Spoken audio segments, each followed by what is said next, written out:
begonnen, in Karole in der Sonne.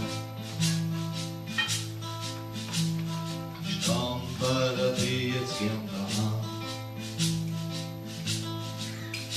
Doch ich sitz da inmitten verschwitzter Weiber, verschwitzte Männer und verschwitzte Weiber. Traum steht in der Luft und am Körper gibt es Qualm. Ich glaub, ich verliere mein Verstand. Sitzen und schwitzen in der innerstädtischen Hitze. Na, das mag ich wirklich nicht. Ruhe und den ganzen Tag nichts tun. Der Urlaub war da wirklich jetzt nicht wert. Doch im Büro, da scheint die Sonne beim Fenster einer. Hab zum Arbeiten keine Lust und bring nix weiter. Da leitet das Telefon, ich heb ab und der Chef am anderen Ende fragt mich, ob ich nicht länger bleiben könnte. Sitzen und schwitzen in der innerstädtischen Hitze. Herrgott, trat die Lüftung auf. Kühle statt unerträglicher Schwüle. Die Verkühlung nehm ich dann gern in Kauf.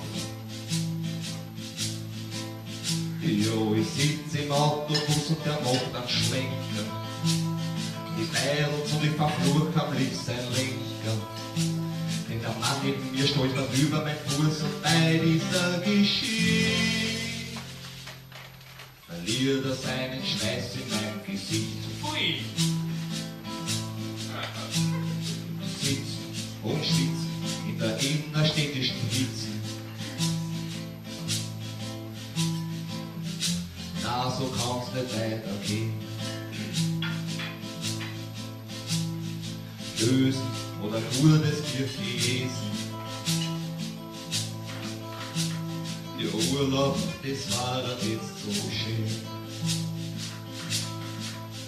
Und das Einkaufen, das hasse ich sowieso. Und wenn's so heiß ist, geht man das noch viel weniger an.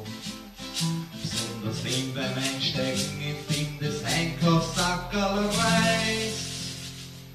Und die Frau, die hinter mir steht, zusammenscheißt. Sitzen und schwitzen in der innerstädtischen Hitze.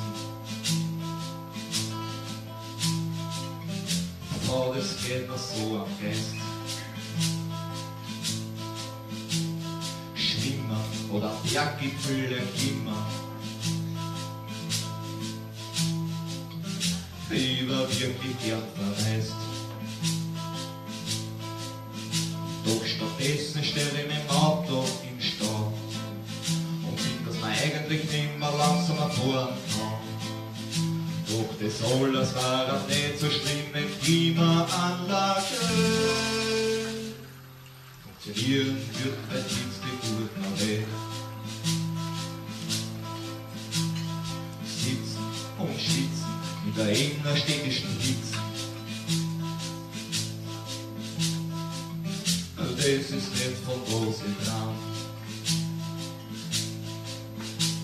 Doch es ist wie und da